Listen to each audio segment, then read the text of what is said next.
아멘. 김숙기 박사가 이러한 이야기를 한 적이 있습니다. 많은 여자가 평생 동안 가장 많이 신경 쓰는 것이 무엇이겠습니까? 바로 예뻐지기 위해서 노력을 한다는 것입니다. 왜 예뻐지기 위해서 노력을 하느냐 물어보면 대부분의 여성들은 대부분 이 두 가지 답으로 합니다. 첫째는 자기 만족을 위해서다. 두 번째는 예뻐야지 사람들에게 인정받고 사랑을 받기 때문이다. 여기에서 어떤 대답을 하든 우리는 여자가 꾸미는 이유를 알고 있습니다. 결국 궁극적으로는 행복해지기 위해서가 아니겠습니까? 자기 만족을 위해서 꾸미는 것도 사람들에게 인정받고 사랑받고 싶다는 것으로 이 꾸미는 것도 다 행복해지기 위해서가 아니겠습니까? 그러나 이 우리가 살다 보면 참 이상한 일이 많습니다. 많은 아내분들을 만나보면 외모나 여성으로서의 그 매력이 충분함에도 불구하고 남편에게 사랑받지 못하고 불만과 불행 속에서 사시는 분들이 있는 것입니다.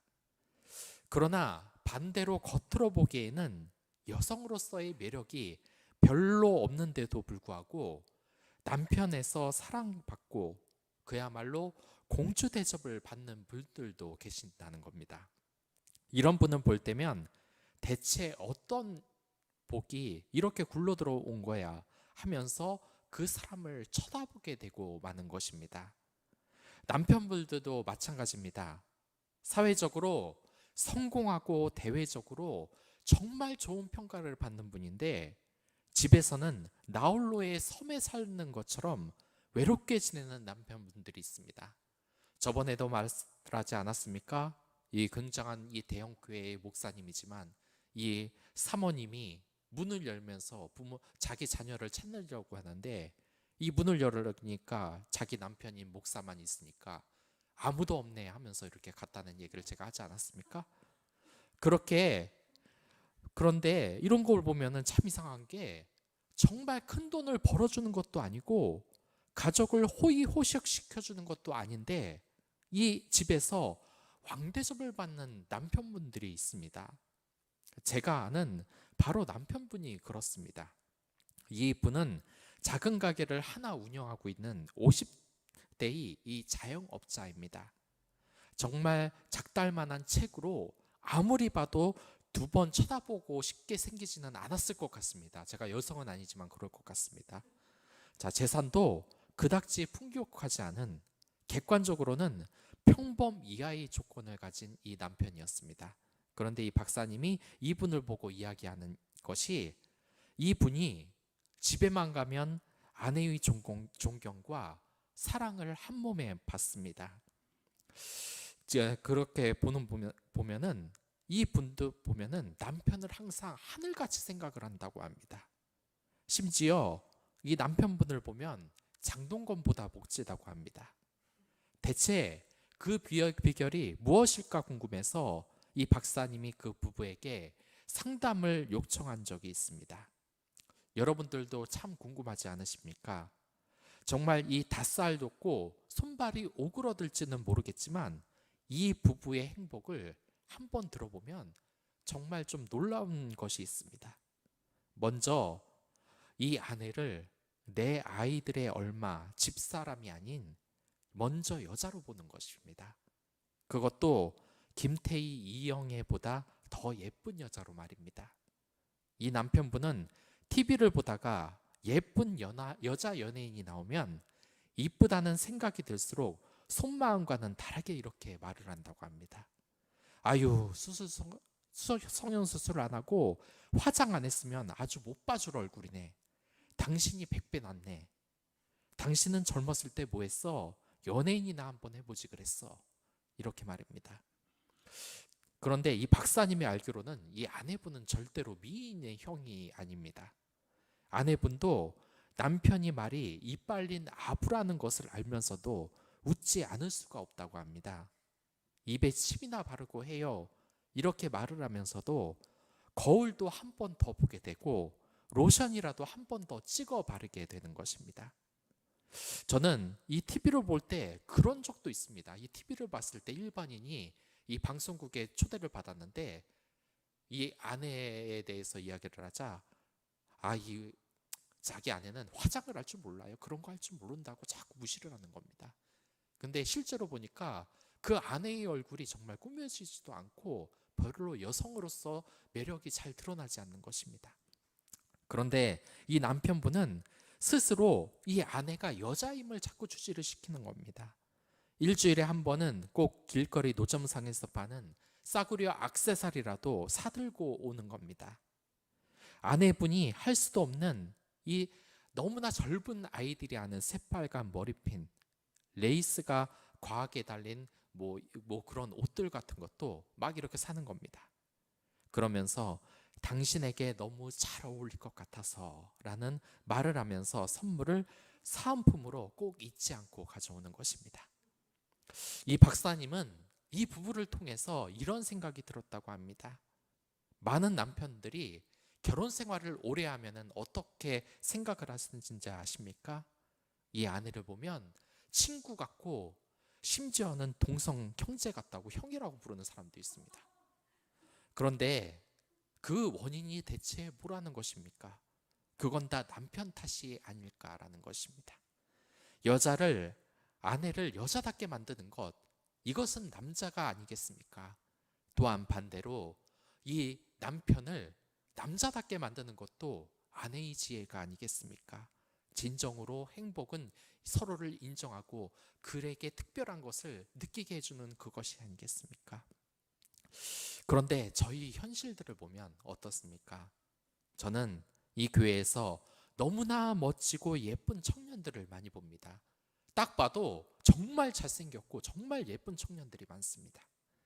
그래서 이야기를 하는데 의외로 이 청년들이 별로 행복하지가 않은 겁니다.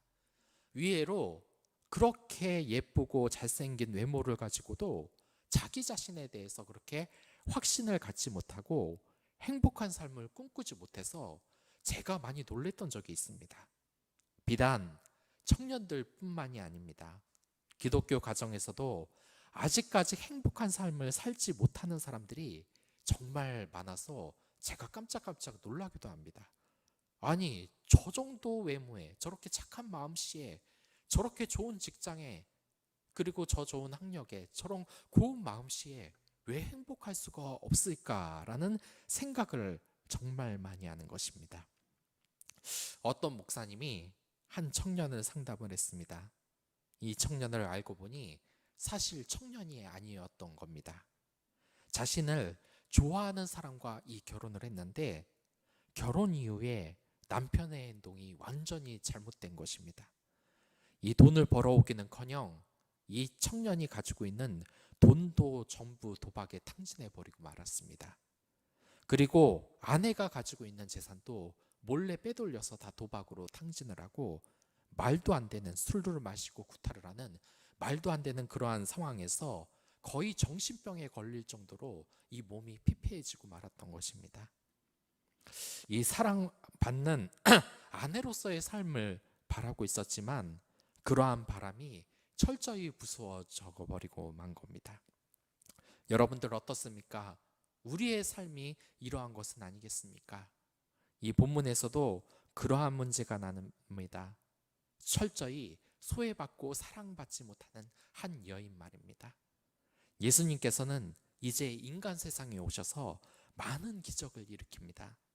그 기적은 하나같이 정말 대단한 것이었습니다. 이러한 기적은 갈릴리 호수의 동쪽과 서쪽에서 이루어지는데 이 5장을 보면 먼저 거라사 지방에서 군대 귀신을 쫓아냈습니다. 한두 마리도 아닌 군대 귀신을 예수님께서 쫓아내버린 겁니다. 이러한 예수님의 권능의 소문은 사방팔방 소문이 났습니다. 이제 예수님은 이스라엘 사람들에게 유명 인사가 되어버린 것입니다. 마치 이 지방교회에서 유명한 목사님이 한 번 나타나면은 그 주위가 인산인해를 이루듯이 이 예수님의 권능이 사방에 다 퍼진 상황입니다. 일단 이 유명인사가 되면 얼마나 바빠지는 줄 아십니까? 이 사람이 유명해지지 않으면 모르겠지만 일단 유명해진 사람은 한 번 마주치기, 연락을 한 번 하기도 쉽지가 않습니다. 그런 바쁜 예수님에게 이제 공식적인 사역이 들어옵니다. 이 바쁜 사람에게 이 앞에서 공식적인 사역을 말한다. 그 사람이 어떤 사람이겠습니까? 예수님만큼 아주 사람들의 존경을 받는 사람일 것입니다. 그것이 바로 회당장입니다. 이 회당장이 찾아와 자신의 딸을 구해달라고 이야기를 합니다. 그 당시 이 회당의 조직은 회당장, 핫잔, 랍비, 평신도 이 네 가지로 구분이 됐었습니다.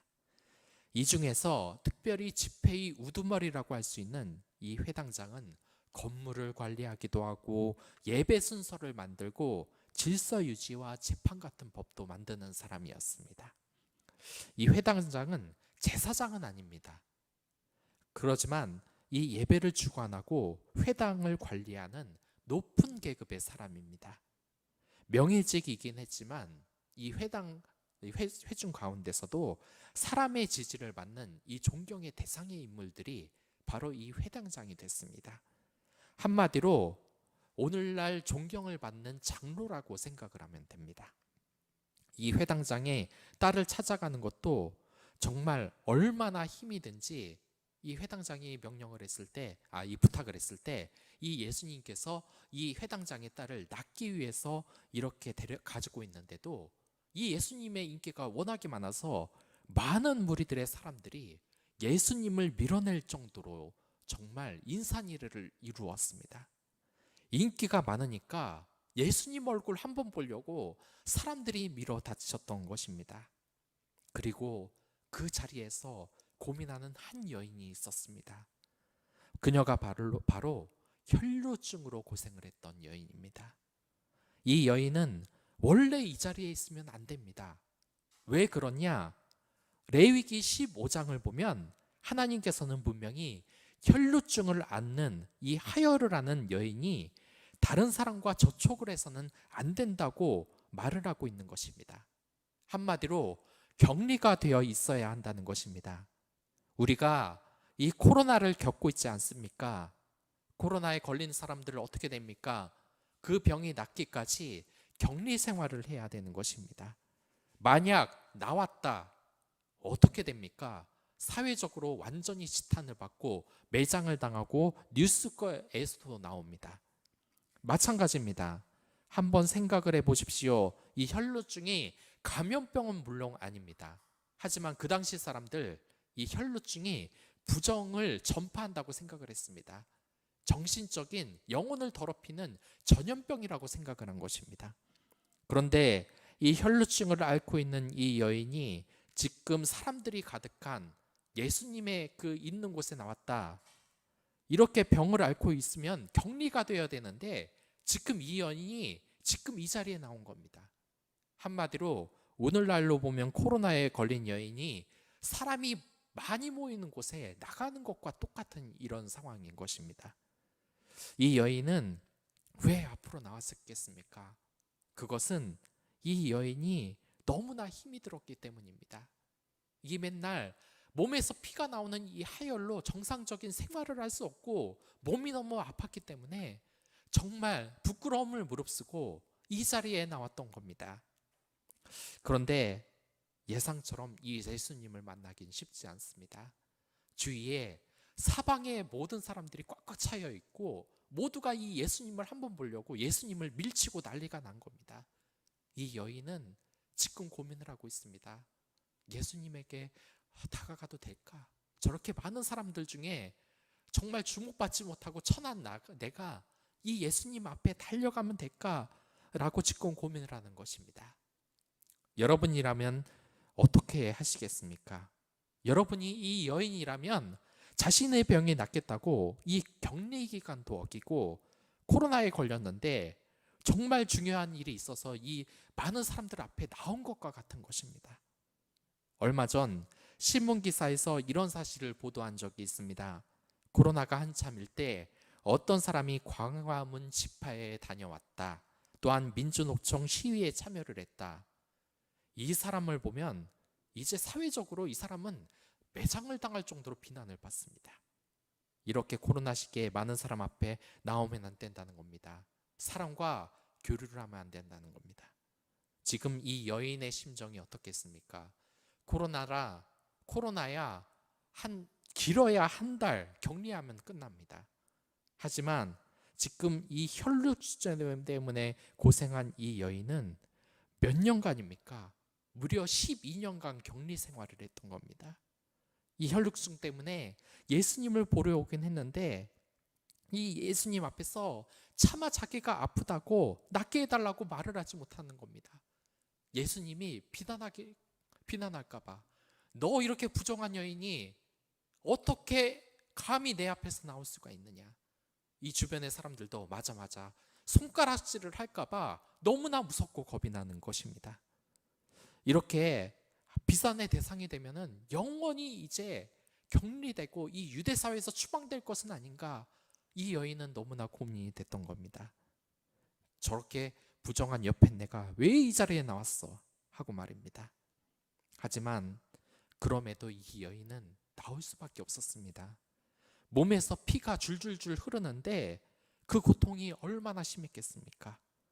그래서 26절에서 보듯이 많은 위원들에게 가서 병을 고치려고 노력도 했지만 오히려 괴로움을 받았던 겁니다. 병원에 얼마나 많이 갔으면 병원비로 모든 재산을 다 써버리고 이제 남은 것도 없고 정말 별 볼 일 없는 여인의 삶을 살아가고 있었던 겁니다. 얼마나 절망적인 상황이겠습니까? 12년 동안 혈루증을 앓았다면 젊지도 않았을 겁니다. 더군다나 그 사회적으로 무시를 당하는 여자들이 신분이었고 가진 돈도 없습니다. 병까지 가지고 있었으니 아무도 이 여인과 가까이 하고 싶지 않았을 겁니다. 그리고 오히려 비난을 했을 겁니다. 아픔에 공감을 하기보다는 저 부정한 것, 왜 이 자리에 나와? 쓸데없이 왜 나오냐고 생각을 하는 사람들이 많았을 겁니다. 그러나 이 여인은 결단을 내립니다. 내가 이제 더 이상 이대로는 살 수가 없습니다. 그러면 예수님에게 정말 미안하지만 내 신분을 밝히지 않고 예수님의 그 옷자락은 한번 만지고 가야겠다 하고 그 많은 사람들의 무리에 가서 정말 있는 힘껏 그 무리들을 해치고 정말 힘없는 여인이 그 남자들을 해치고 해서 겨우 이 옷자락을 만지고 만 것입니다. 자신에 대해서 당당하지 못하니까 예수님의 옷자락만이라도 한번 잡아보려고 이야기를 하고 가려고 했던 것입니다. 필립 얀시의 책을 보면 이러한 내용이 나옵니다. 책 제목은 제가 잘 기억은 안 나지만 이 책의 저자가 필립 얀시였습니다. 어렸을 때 부모님을 사랑했지만 사춘기가 되면서 삐뚤어진 아이가 있습니다. 이 아이는 청소년 시절에 부모님께 반항하고 결국 아이를 임신하게 됩니다. 그런데 낙태를 하고 부모님으로부터 도망을 갑니다. 하지만 그와 도피 생활을 했던 이 남편과 같이 했던 이 생활은 지옥과도 같은 것이었습니다. 남편은 술을 먹고 이 여자를 때렸고 여자 또한 마약에 빠져 몸이 망신창이가 되고 망가지고 말았습니다. 더 이상 젊은 날의 아름다운 모습이 아니라 추한 여인의 모습으로 변했던 것입니다. 이 마약에 의해 몸이 망가지고 재활센터에서 이 필립 얀시 목사님이 그녀를 봤을 때 사실 그 목사님 또한 이 처참한 모습에 얼마나 정말 마음이 괴로웠는지 모르겠다고 했습니다. 그리고 그녀와 이야기를 하면서 이 여인에 대해서 측은한 마음이 생겨서 이러한 이야기를 했다고 합니다.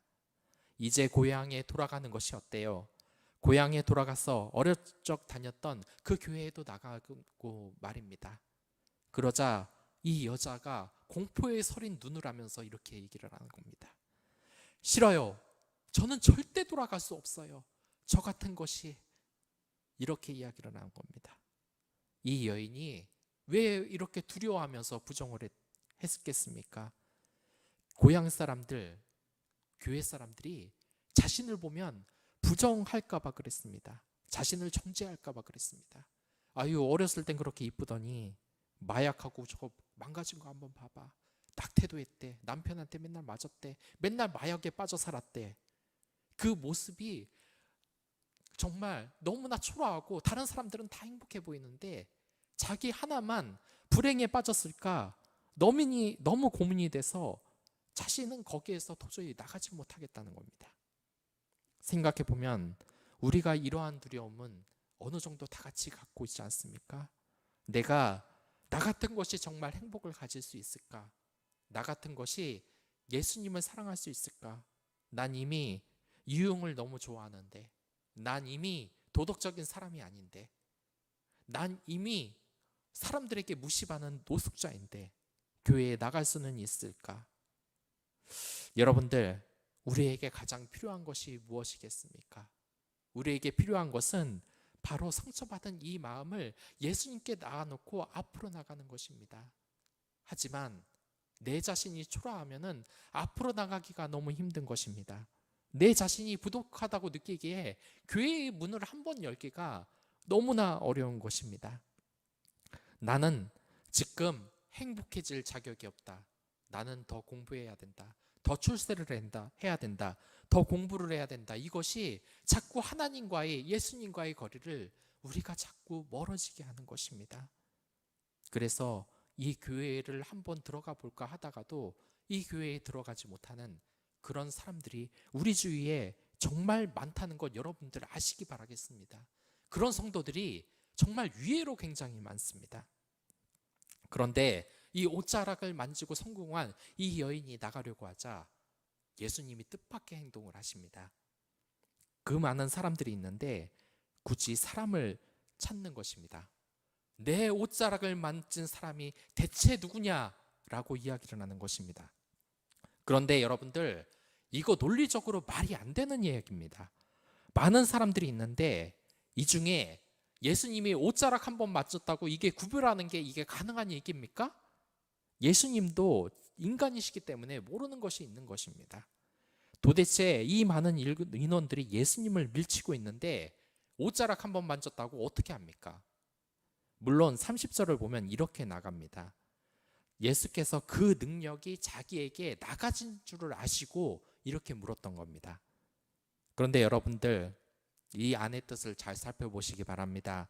무슨 예수님의 초능력의 기가 빠져나가서 예수님이 무슨 능력치 떨어졌다고 그걸 지금 책망하려고 지금 말하는 것입니까? 지금 그게 절대로 아니라는 겁니다. 여러분들, 제가 영화를 한번 본 적이 있습니다. 그 내용이 뭐냐면 외계인이 나오는 영화였습니다. 그런데 이 외계인이 사람과 똑같이 둔갑을 해서 사람 사회에서 사는 겁니다. 그 둔갑한 사람은 이미 죽었고 그 둔갑한 사람과 똑같은 모습으로 나타나서 어떻게 생활을 하느냐, 그 사람과 똑같은 직장에 나가서 똑같이 생활을 하고 이 모습을 복사해서 생활을 하는 겁니다. 그런데 정말 아무 사람도 눈치를 못 챕니다. 왜 저렇게 갑자기 사람이 웃지도 않지? 침울하지? 라고 의심은 하지만 아무도 눈치를 못 챕니다. 성격도 바뀌고 해서 이 지식도 바뀌고 해서 눈치를 채야 되는데 전혀 눈치를 못 챕니다. 이렇게 생활하고 있는데 이 외계인이 자신의 집에 가니까 문이 열려져 있는 겁니다. 들어가 보니까 어머니가 와 있는 겁니다. 이 어머니가 말을 합니다. 왜 이렇게 연락을 안 받냐? 그러면서 이 자식과 얘기를 하는데 이 어머니가 뭔가 이상함을 느낍니다. 그리고 침묵 속에서 어머니가 말을 꺼냅니다. 당신 대체 누구예요? 겉모습이 자기 딸과 똑같은 모습이지만 대화 몇 번 해보고 자신의 딸이 아니라는 걸 눈치를 챈 겁니다. 여러분들, 왜 눈치를 챘겠습니까? 자기 자녀와 아무리 모습이 똑같더라도 자기 딸이 누군지는 알아보는 겁니다. 이게 부모님의 능력인 것입니다. 흔한 표현으로 이게 성경적인 말은 아니지만 귀신같이 알아버리는 겁니다. 제가 어렸을 때에는 저는 굉장히 내성적인 성격이었습니다. 그리고 제 친구도 똑같이 내성적인 성격이었습니다. 그런 내성적인 친구와 초등학교 때 같이 교회에 다니는데 크리스마스라고 연극을 하는 겁니다. 근데 내성적인 저나 제 친구나 나서기 싫어하는 것은 똑같았습니다. 그래서 무슨 역할을 하느냐? 뭐 나뭇가지 들고 병풍하고 저는 이 오두막집 그림 이렇게 들고 있고 이런 거면 사람 앞에 나설 게 없으니까 이게 좋은 겁니다. 그래서 이 구석에서 그냥 한 동작으로 계속 있다가 지친 거고 저는 끝났습니다. 그러니까 이 연극이 끝나자 많은 아이들이 막 이렇게 얘기를 합니다. 막 보면서 주인공 아이가 정말 재밌었다. 막 그러고 저희들 얘기는 하나도 없었습니다. 뭐 전혀 보이질 않았으니까요. 그리고 이 연극이 끝나고 다음날 이 친구의 집에 갔습니다. 그러자 이 어머니가 이야기를 합니다. 그 친구의 어머니가 정말 잘 봤다. 그리고 자기의 아들, 제 친구에게 말을 하는 겁니다. 자기 아들에게. 너는 왜 그 타이밍에 몸을 자꾸 흔들어댔냐? 왜 그 대사를 했을 때 몸을 긁었냐? 어디가 가려웠냐? 다 이야기를 하는 겁니다. 그 연극에서 병풍인 그 친구를 주목하는 사람들은 아예 없었습니다. 그러나 이 어머니만은 다 보고 있었습니다. 자기 어머니가 어떤 타이밍에 어떤 행동을 했는지 아까 전에 말했듯이 정말 성경적이진 않지만 귀신같이 아들이 뭘 행동했는지 다 보고 있었던 겁니다. 지금 예수님이 그러한 것입니다. 수십 명의 사람들이 그 자리에 있지만 자기 능력이 나갔다는 것, 자기 자녀를 위해서 쓸 자기 이 능력이 지금 나갔다는 사실을 지금 알고 있는 것입니다. 자신이 사랑하는 딸이 왔다 갔다 하는 것을 지금 알고 있는 것입니다. 그래서 찾는 것입니다. 이게 얼마나 어려운 것이겠습니까? 대형 교회만 하더라도 수많은 사람들이 손님으로 왔다 갔다 하지만 알아보기가 쉽지 않습니다. 그런데 예수님은 알고 있었던 겁니다. 이게 아무것도 주목받지 못하는 이 여인이 대형 교회에서 그냥 스쳐 지나가시듯이 나갔는데 알았던 겁니다. 왜냐? 이 자녀가 정말 내 사랑하는 딸이기 때문에 알고 있었던 것입니다. 이 세상에서 아무 주목받지 않는 이 연극에서 병풍 역할을 하던 아들이건 이 혈류증으로 사람들에게 무시받는 이 아웃사이더의 여인일지라도 예수님은 기억하는 것입니다. 왜냐? 나의 사랑하는 딸이기 때문인 것입니다. 예수님이 어떤 분이십니까? 이 예수님은 여러 가지로 표현될 수 있는 분이지만 하나님 나라를 만드는 그분주의가 하나님 나라 아니겠습니까? 바로 하나님 나라의 이 메타버스의 관리자 혹은 시스템 같은 분이십니다. 하나님 나라의 메타버스. 여러분들, 우리가 이 메타버스에 접속을 하려면 어떻게 해야 되는 것입니까? 여러분들 인터넷에 접속을 한번 해보셨습니까? 인터넷에 접속하면 우리는 로그인이라는 것을 합니다. 이 로그인을 하는 이유가 무엇이겠습니까? 이 로그인을 하는 이유는 컴퓨터 시스템에 사용하기 위해서 자기가 누구인지 알려야 하는 그 절차인 것입니다. 그렇기 때문에 이 접속하는 사람들은 정확하게 자신의 사용자명과 패스워드를 입력을 해야 됩니다. 그렇게 시스템에 접근을 해야 되는 것입니다. 다른 사람과 같이 왔다 가는 것이 아니라 내 고유의 아이디를 갖고 접근을 해야 되는 것입니다. 자신의 위치를 분명하게 나타나는 것입니다. 예수님께서는 우리와 이런 관계를 원하시는 것입니다. 그냥 사이트에 머물러 나가는 손님이 아니라 특별한 여러분들 개개인의 아이디와 패스워드로 예수님께 저 왔어요 하고 접속을 하길 원하시는 것입니다. 이 여인이 잘못한 것이 무엇입니까? 그냥 스쳐 지나가는 손님으로 내 사랑하는 딸이 손님으로 왔다 가는 것이 아니라 로그인을 해서 예수님 저 왔어요 하고 앞에 나서주길 바라는 것입니다. 우리가 아이들을 만들 때 꼭 하는 것이 있습니다. 그것이 바로 중복감사인 것입니다. 그러니까 똑같은 아이디를 가지면 안 된다는 겁니다. 여러분들이 하나님의 메타버스, 예수님의 메타버스에 접속하는 것도 마찬가지인 것입니다. 여러분들이 남들과 같은 사람이 아닙니다. 여러분 독자의 고유의 아이디를 가지고 있고 그것으로 접속을 해야만 하는 것입니다. 저는 교회에서도 이 회사에서도 큰 상처를 받은 사람들을 알고 있습니다. 먼저 교회에서 있었던 일을 글로 쓴 적이 있는데 그 전도사가 사역을 했을 때 이런 일을 썼습니다. 그 전도사가 고등부를 맡고 있었는데 정말 일을 잘하는 겁니다. 열과 성을 다해서 고등부 아이들이 이 전도사님을 정말 좋아하고 따르다는 겁니다. 이 전도사님을 짝사랑하는 그런 여학생들도 나올 정도였습니다. 고등부 선생님들도 마찬가지였습니다. 선생님들 사랑합니다 이런 표현하는 이 전도사님을 너무나 귀하게 생각하는 겁니다. 설교도 너무나 잘했습니다. 그런데 문제가 있었습니다. 담임 목사님이 별로 마음에 들어하지 않는 것이었습니다. 맨날 혼나고 맨날 개인적으로 면담을 하면서 계속해서 자신을 싫어하는 표현을 하자 결국 사역을 할 수 없겠구나 하고 사역 도중에 그만두게 됩니다. 그러자 이 담임 목사님이 불러서 이렇게 얘기를 하는 겁니다. 너 같은 거 잘한다고 해봤자 한 2, 3개월 지나면 여기 사람들 너 다 까먹는다. 네가 뭐 잘했다고 생각을 하냐. 너 기억도 못한다. 학생들 2, 3개월 내가 장담한다. 싸그리 잊어버린다. 여러분들 어떻습니까? 생각해보면 이 사회나 교회나 이렇게 하나님의 은혜가 나타나지 않는 적이 많습니다.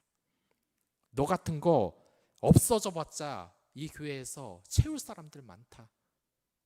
이 학교에서 직장에서 상처받은 이 사원을 위로로 하는 것이 아니라 나가면 나가봐라. 너 같은 거 금방 채워진다. 이렇게 말을 하는 것입니다. 그런데 예수님은 그러지 않은 것입니다. 왜 그렇겠습니까? 여러분들 혹시 그거 보셨습니까? 인형이 망가지면은 어떻게 해야 됩니까? 대부분 새 인형을 사야 된다고 생각을 합니다. 그런데 이 인형 치료사, 인형 의사가 있습니다. 인형 봉제사라고도 안 합니다. 인형 치료사라고 그럽니다. 인형 의사라고 그럽니다. 그런데 뭐냐면은 이 얘기를 들어보면 정말 놀랐습니다. 원래 이 인형이 고장 나면은 새로 사는 것이 경제적으로 이득입니다. 왜냐? 2, 3만 원에 살 수 있습니다. 그런데 망가진 인형을 고친다. 한 8만 원은 듭니다. 근데 이 의사는 일이 너무나 많다는 겁니다. 왜냐? 인형을 새로 사면 될 걸 가지고 사람들이 다시 고치길 원하는 겁니다.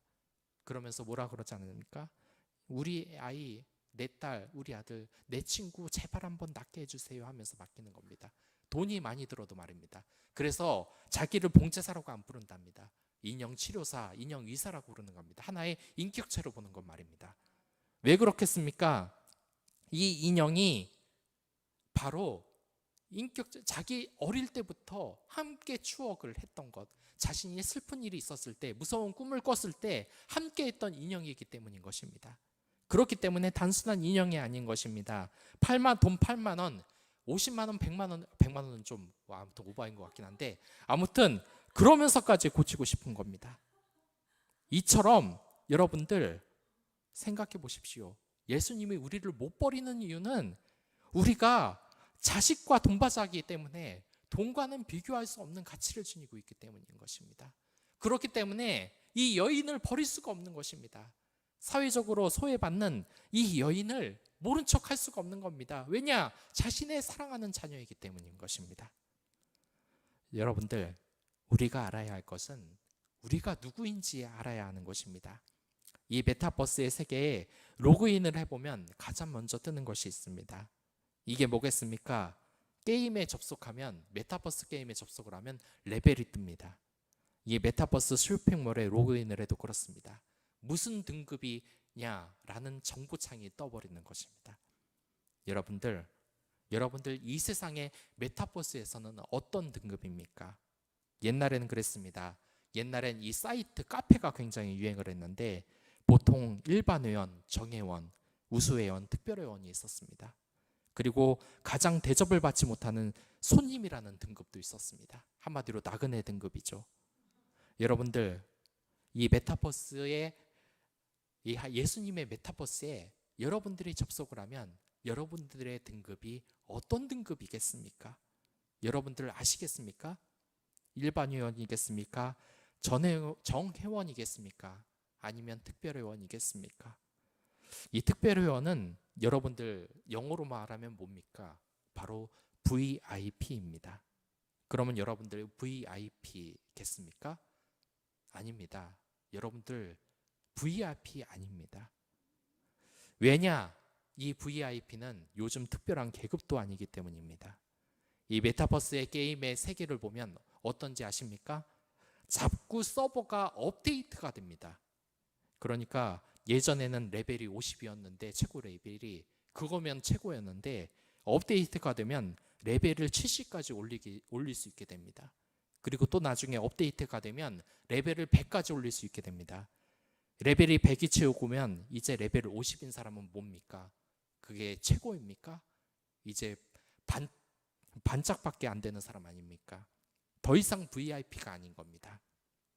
여러분들 이 통신회사 써보셨습니까?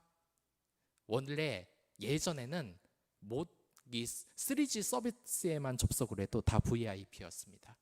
그런데 4G가 나오고 어떻게 됩니까? VVIP라는 새로운 계급이 나옵니다.